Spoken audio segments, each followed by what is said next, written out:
The Farewell Address of President George Washington of Virginia. Friends and fellow citizens, the period for a new election of a citizen to administer the executive government of the United States being not far distant, and the time actually arrived when your thoughts must be employed in designating the person who is to be clothed with that important trust, it appears to me proper, especially as it may conduce to a more distinct expression of the public voice, that I should now apprise you of the resolution I have formed to decline being considered among the number of those out of whom a choice is to be made. I beg you at the same time to do me the justice to be assured that this resolution has not been taken without a strict regard to all the considerations appertaining to the relation which binds a dutiful citizen to his country, and that in withdrawing the tender of service which silence in my situation might imply, I am influenced by no diminution of zeal for your future interest, no deficiency of grateful respect for your past kindness, but am supported by a full conviction that the step is compatible with both. The acceptance of and continuance hitherto in the office to which your suffrages have twice called me have been a uniform sacrifice of inclination to the opinion of duty, and to a deference for what appeared to be your desire. I constantly hoped that it would have been much earlier in my power, consistently with motives which I was not at liberty to disregard, to return to that retirement from which I had been reluctantly drawn. The strength of my inclination to do this previous to the last election had even led to the preparation of an address to declare it to you, but mature reflection on the then perplexed and critical posture of our affairs with foreign nations, and the unanimous advice of persons entitled to my confidence, impelled me to abandon the idea. I rejoice that the state of your concerns, external as well as internal, no longer renders the pursuit of inclination incompatible with a sentiment of duty or propriety, and am persuaded, whatever partiality may be retained for my services, that in the present circumstances of our country you will not disapprove my determination to retire. The impressions with which I first undertook the arduous trust were explained on the proper occasion. In the discharge of this trust I will only say that I have, with good intentions, contributed toward the organization and administration of the government the best exertions of which a very fallible judgment was capable, not unconscious in the outset of the inferiority of my qualifications. Experience in my own eyes, perhaps still more in the eyes of others, has strengthened the motives to diffidence of myself, and every day the increasing weight of years admonishes me more and more that the shade of retirement is as necessary to me as it will be welcome. Satisfied that if any circumstances have given peculiar value to my services, they were temporary, I have the consolation to believe that while choice and prudence invite me to quit the political scene, patriotism does not forbid it. In looking forward to the moment which is intended to terminate the career of my political life, my feelings do not permit me to suspend the deep acknowledgment of that debt of gratitude which I owe to my beloved country for the many honors it has conferred upon me, still more for the steadfast confidence with which it has supported me, and for the opportunities I have thence enjoyed of manifesting my inviolable attachment by services faithful and persevering, though in usefulness unequal to my zeal. If benefits have resulted to our country from these services, let it always be remembered to your praise and as an instructive example in our annals, that under circumstances in which the passions, agitated in every direction, were liable to mislead, amidst appearances sometimes dubious, vicissitudes of fortune often discouraging, in situations in which not unfrequently want of success has countenanced the spirit of criticism, the constancy of your support was the essential prop of the efforts and a guarantee of the plans by which they were effected. Profoundly penetrated with this idea, I shall carry it with me to my grave as a strong incitement to unceasing vows that heaven may continue to you the choicest tokens of its beneficence, that your union and brotherly affection may be perpetual, and that the free constitution which is the work of your hands may be sacredly maintained,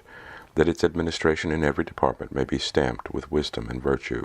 that, in fine, the happiness of the people of these states, under the auspices of liberty, may be made complete by so careful a preservation and so prudent a use of this blessing as will acquire to them the glory of recommending it to the applause, the affection, and adoption of every nation which is yet a stranger to it. Here perhaps I ought to stop. But a solicitude for your welfare which cannot end but with my life, and the apprehension of danger natural to that solicitude, urge me on an occasion like the present, to offer to your solemn contemplation, and to recommend to your frequent review some sentiments which are the result of much reflection, of no inconsiderable observation, and which appear to me all important to the permanency of your felicity as a people. These will be offered to you with the more freedom, as you can only see in them the disinterested warnings of a parting friend, who can possibly have no personal motive to bias his counsel, nor can I forget as an encouragement to it your indulgent reception of my sentiments on a former and not dissimilar occasion. Interwoven as is the love of liberty with every ligament of your hearts, no recommendation of mine is necessary to fortify or confirm the attachment. The unity of government which constitutes you one people is also now dear to you. It is justly so, for it is a main pillar in the edifice of your real independence, the support of your tranquillity at home, your peace abroad, of your safety, of your prosperity, of that very liberty which you so highly prize. But as it is easy to foresee that from different causes and from different quarters much pains will be taken, many artifices employed, to weaken in your minds the conviction of this truth,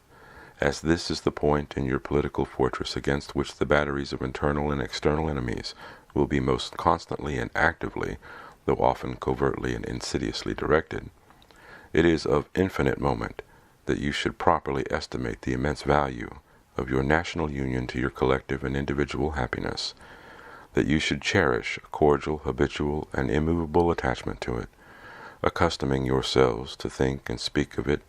as of the palladium of your political safety and prosperity, watching for its preservation with jealous anxiety, discountenancing whatever may suggest even a suspicion that it can in any event be abandoned, and indignantly frowning upon the first dawning of every attempt to alienate any portion of our country from the rest, or to enfeeble the sacred ties which now link together the various parts. For this you have every inducement of sympathy and interests. Citizens by birth or choice of a common country, that country has a right to concentrate your affections. The name of American, which belongs to you in your national capacity, must always exalt the just pride of patriotism more than any appellation derived from local discriminations. With slight shades of difference, you have the same religion, manners, habits, and political principles. You have in a common cause fought and triumphed together. The independence and liberty you possess are the work of joint counsels and joint efforts, of common dangers, sufferings, and successes. But these considerations, however powerfully they address themselves to your sensibility, are greatly outweighed by those which apply more immediately to your interest. Here every portion of our country finds the most commanding motives for carefully guarding and preserving the union of the whole. The North, in an unrestrained intercourse with the South, protected by the equal laws of a common government, finds in the productions of the latter great additional resources of maritime and commercial enterprise, and precious materials of manufacturing industry. The South, in the same intercourse, benefiting by the same agency of the North, sees its agriculture grow and its commerce expand. Turning partly into its own channels, the seamen of the North, it finds its particular navigation invigorated, and while it contributes in different ways to nourish and increase the general mass of the national navigation, it looks forward to the protection of a maritime strength to which itself is unequally adapted. The East, in a likely intercourse with the West, already finds, and in the progressive improvement of interior communications by land and water, will more and more find, a valuable vent for the commodities which it brings from abroad or manufactures at home. The West derives from the East supplies requisite to its growth and comfort, and what is perhaps of still greater consequence, it must of necessity owe the secure enjoyment of indispensable outlets for its own productions to the weight, influence, and the future maritime strength of the Atlantic side of the Union, directed by an indissoluble community of interest as one nation. Any other tenure by which the West can hold this essential advantage, whether derived from its own separate strength or from an apostate and unnatural connection with any foreign power, must be intrinsically precarious. While then every part of our country thus feels an immediate and particular interest in union, all the parts combined cannot fail to find in the united mass of means and efforts greater strength, greater resource, proportionably greater security from external danger, a less frequent interruption of their peace by foreign nations, and what is of inestimable value, they must derive from union an exemption from those broils and wars between themselves which so frequently afflict neighboring countries not tied together by the same governments, which their own rivalships alone would be sufficient to produce, but which opposite foreign alliances, attachments, and intrigues would stimulate and embitter. Hence, likewise, they will avoid the necessity of those overgrown military establishments, which, under any form of government, are inauspicious to liberty, and which are to be regarded as particularly hostile to republican liberty. In this sense it is that your union ought to be considered as a main prop of your liberty, and that the love of the one ought to endear you to the preservation of the other. These considerations speak a persuasive language to every reflecting and virtuous mind, and exhibit the continuance of the Union as a primary object of patriotic desire. Is there a doubt whether a common government can embrace so large a sphere? Let experience solve it.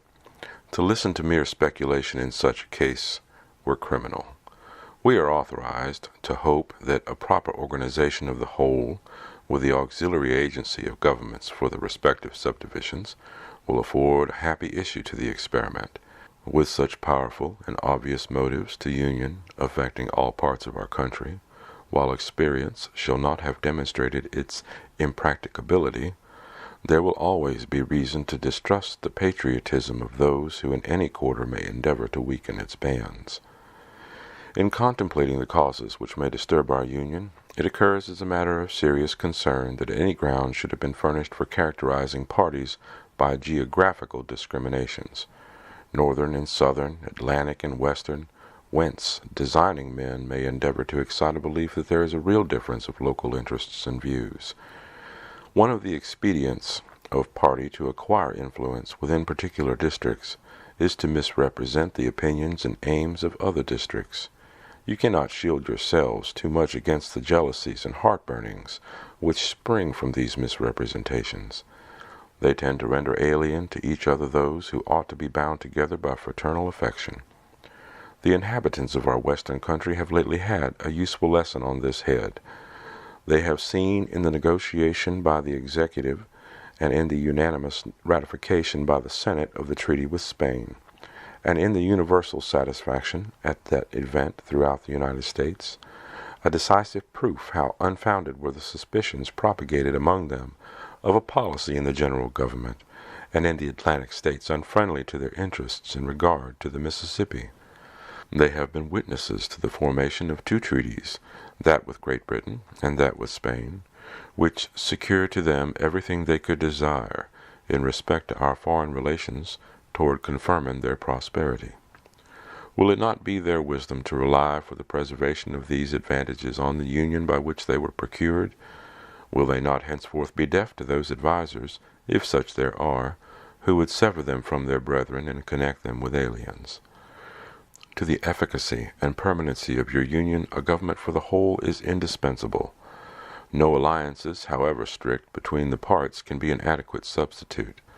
They must inevitably experience the infractions and interruptions which all alliances in all times have experienced. Sensible of this momentous truth, you have improved upon your first essay by the adoption of a constitution of government better calculated than your former for an intimate union, and for the efficacious management of your common concerns.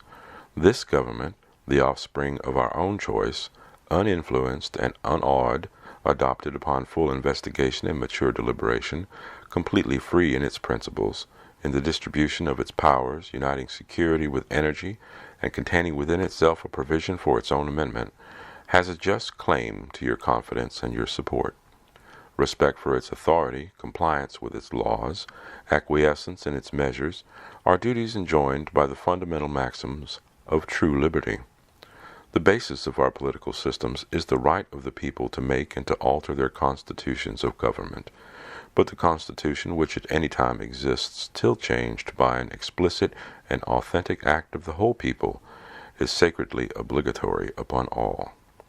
The very idea of the power and the right of the people to establish government presupposes the duty of every individual to obey the established government. All obstructions to the execution of the laws, all combinations and associations, under whatever plausible character, with the real design to direct, control, counteract, or all the regular deliberation and action of the constituted authorities, are destructive of this fundamental principle and of fatal tendency. They serve to organize faction, to give it an artificial and extraordinary force, to put in the place of the delegated will of the nation the will of a party, often a small but artful and enterprising minority of the community, and according to the alternate triumphs of different parties, to snake the public administration, the mirror of the ill-concerted and incongruous projects of faction, rather than the organ of consistent and wholesome plans, digested by common councils and modified by mutual interests. However combinations or associations of the above description may now and then answer popular ends, they are likely in the course of time and things to become potent engines by which cunning, ambitious, and unprincipled men will be enabled to subvert the power of the people and to usurp for themselves the reins of government, destroying afterwards the very engines which have lifted them to unjust dominion. Toward the preservation of your government and the permanency of your present happy state, it is requisite not only that you steadily discountenance irregular oppositions to its acknowledged authority, but also that you resist with care the spirit of innovation upon its principles, however specious the pretexts. One method of assault may be to effect in the forms of the Constitution alterations which will impair the energy of the system, and thus to undermine what cannot be directly overthrown. In all the changes to which you may be invited, remember that time and habit are at least as necessary to fix the true character of governments as of other human institutions, that experience is the surest standard by which to test the real tendency of the existing constitution of a country, that facility in changes upon the credit of mere hypothesis and opinion exposes to perpetual change, from the endless variety of hypothesis and opinion. And remember especially that for the efficient management of your common interest in a country so extensive as ours, a government of as much vigor as is consistent with the perfect security of liberty is indispensable. Liberty itself will find in such a government, with powers properly distributed and adjusted, its surest guardian. It is indeed little else than a name where the government is too feeble to withstand the enterprises of faction, to confine each member of the society within the limits prescribed by the laws, and to maintain all in the secure and tranquil enjoyment of the rights of person and property. I have already intimated to you the danger of parties in the state, with particular reference to the founding of them on geographical discriminations. Let me now take a more comprehensive view and warn you in the most solemn manner against the baneful effects of the spirit of party generally.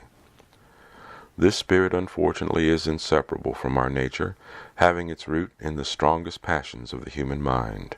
It exists under different shapes in all governments, more or less stifled, controlled, or repressed, but in those of the popular form it is seen in its greatest rankness, and is truly their worst enemy. The alternate domination of one faction over another, sharpened by the spirit of revenge natural to party dissension, which in different ages and countries has perpetuated the most horrid enormities, is itself a frightful despotism. But this leads at length to a more formal and permanent despotism. The disorders and miseries which result gradually incline the minds of men to seek security and repose in the absolute power of an individual, and sooner or later the chief of some prevailing faction, more able or more fortunate than his competitors, turns this disposition to the purposes of his own elevation on the ruins of public liberty. Without looking forward To an extremity of this kind, which nevertheless ought not to be entirely out of sight, the common and continual mischiefs of the spirit of party are sufficient to make it the interest and duty of a wise people to discourage and restrain it. It serves always to distract the public councils and enfeeble the public administration. It agitates the community with ill-rounded jealousies and false alarms, kindles the animosity of one part against another, foments occasionally riot and insurrection. It opens the door to foreign influence and corruption, which find a facilitated access to the government itself through the channels of party passion. Thus the policy and the will of one country are subjected to the policy and will of another. There is an opinion that parties in free countries are useful checks upon the administration of the government, and serve to keep alive the spirit of liberty. This, within certain limits, is probably true, and in governments of a monarchical caste, patriotism may look with indulgence, if not with favor, upon the spirit of party. But in those of the popular character, in governments purely elective, it is a spirit not to be encouraged. From their natural tendency, it is certain there will always be enough of that spirit for every salutary purpose, and there being constant danger of excess, the effort ought to be by force of public opinion to mitigate and assuage it. A fire not to be quenched, it demands a uniform vigilance to prevent its bursting into a flame, lest instead of warming, it should consume. It is important likewise that the habits of thinking in a free country should inspire caution in those entrusted with its administration to confine themselves within their respective constitutional spheres, avoiding in the exercise of the powers of one department to encroach upon another. The spirit of encroachment tends to consolidate the powers of all the departments in one, and thus to create, whatever the form of government, a real despotism. A just estimate of that love of power and proneness to abuse which predominates in the human heart is sufficient to satisfy us of the truth of this position. The necessity of reciprocal checks in the exercise of political power, by dividing and distributing it into different depositories, and constituting each the guardian of the public weal against invasions by the others, has been evinced by experiments ancient and modern, some of them in our country and under our own eyes.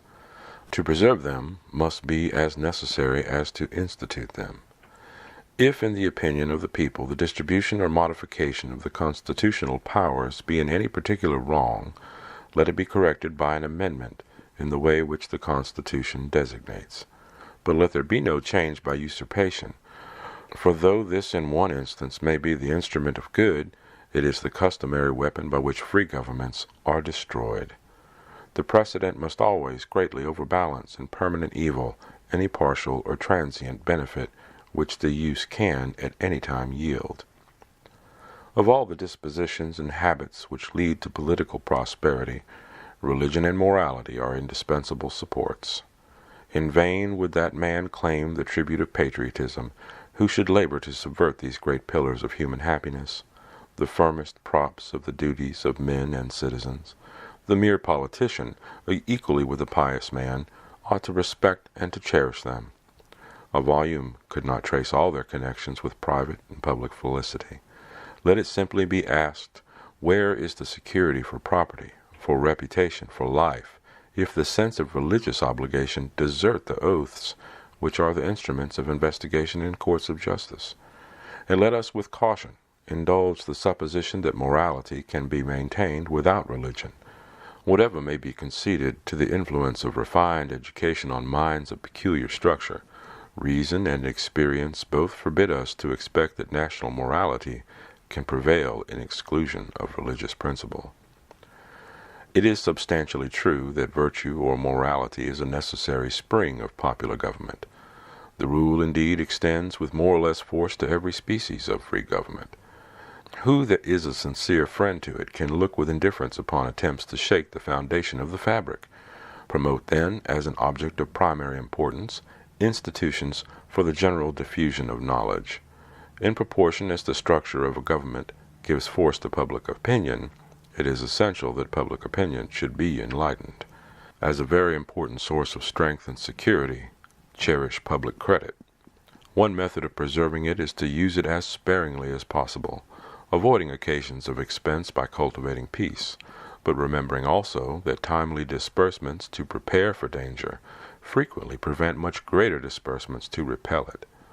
Avoiding likewise the accumulation of debt not only by shunning occasions of expense, but by vigorous exertions in time of peace to discharge the debts which unavoidable wars have occasioned,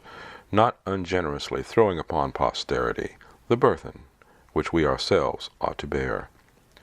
The execution of these maxims belongs to your representatives,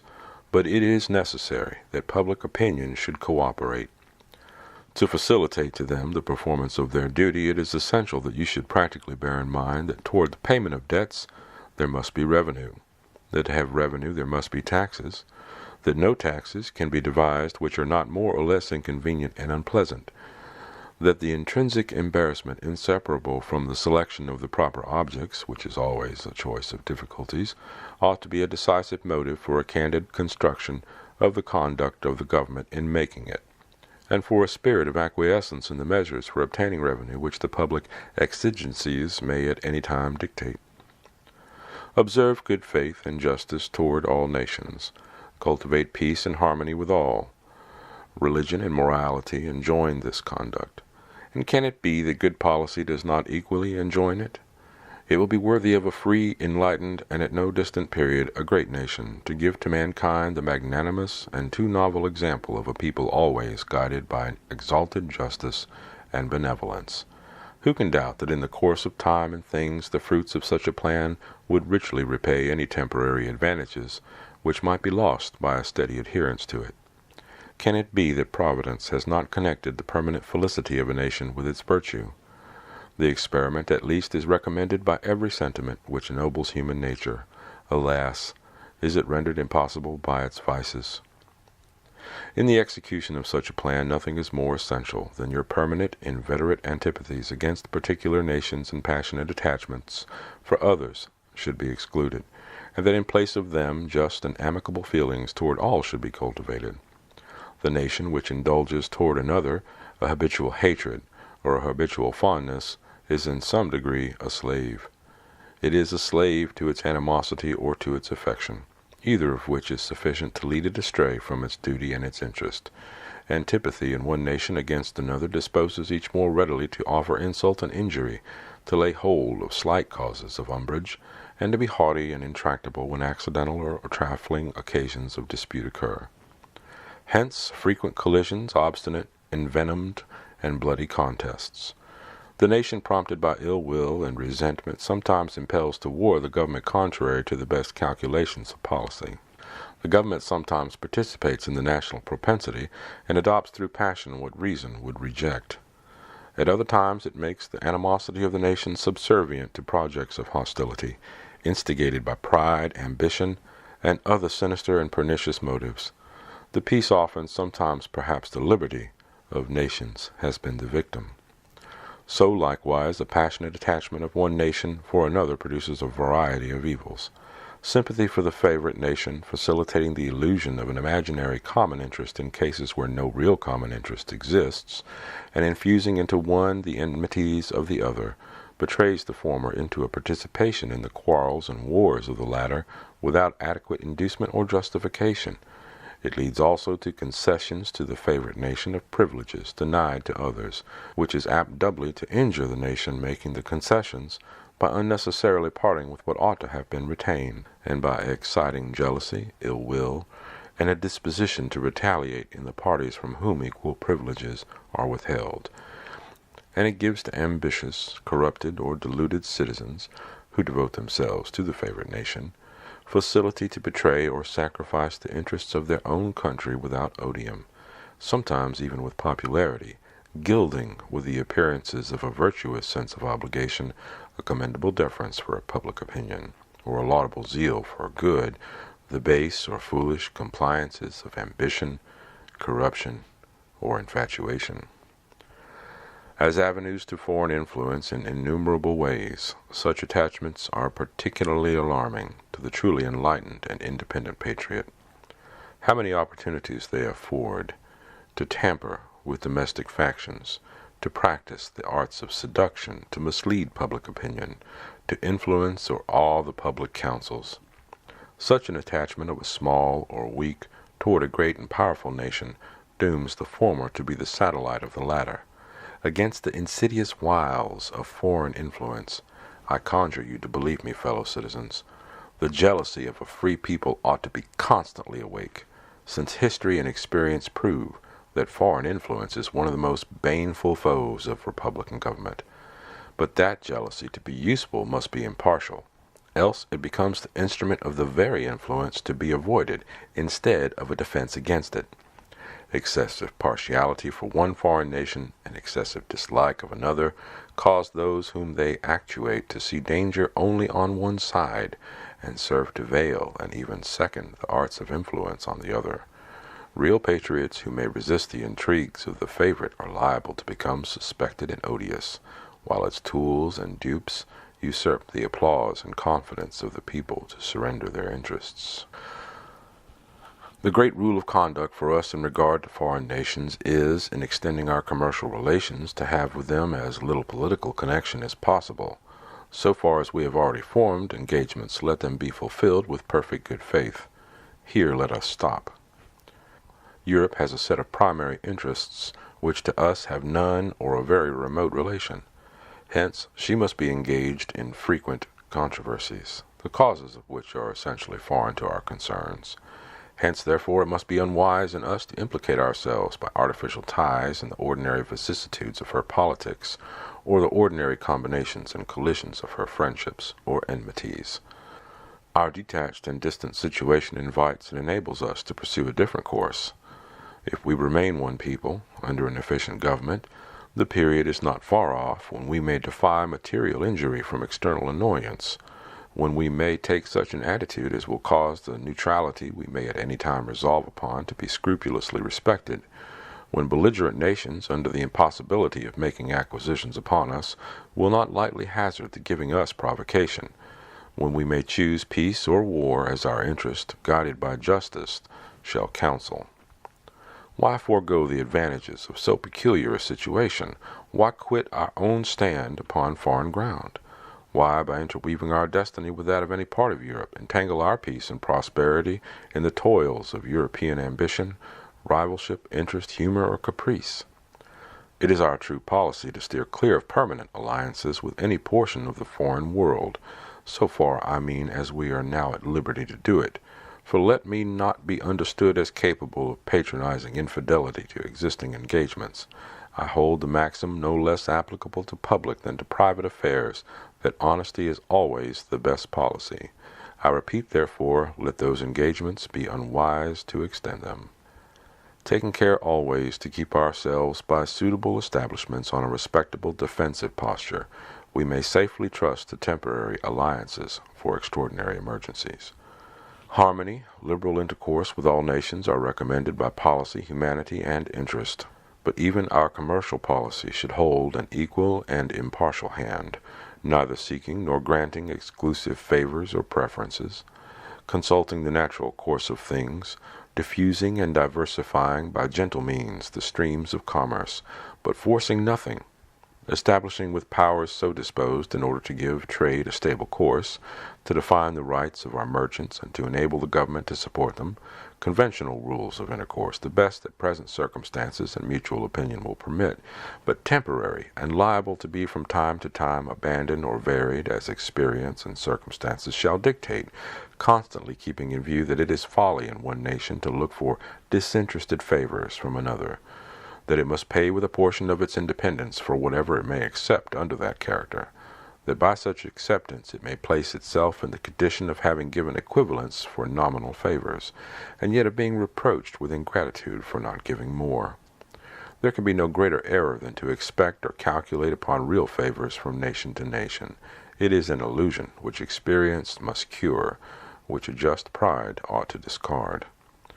In offering to you, my countrymen, these counsels of an old and affectionate friend, I dare not hope they will make the strong and lasting impression I could wish, that they will control the usual current of the passions or prevent our nation from running the course which has hitherto marked the destiny of nations. But if I may even flatter myself that they may be productive of some partial benefit, some occasional good,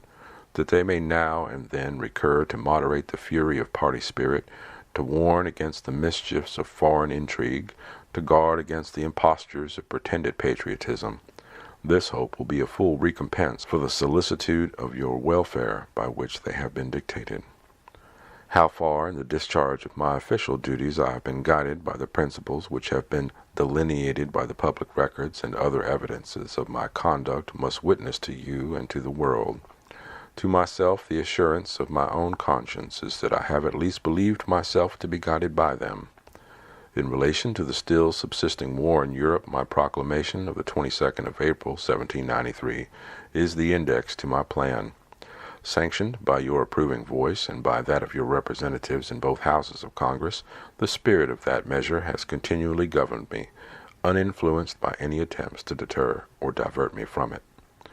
After a deliberate examination with the aid of the best lights I could obtain, I was well satisfied that our country, under all the circumstances of the case, had a right to take and was bound in duty and interest to take a neutral position. Having taken it, I determined as far as should depend upon me to maintain it with moderation, perseverance, and firmness.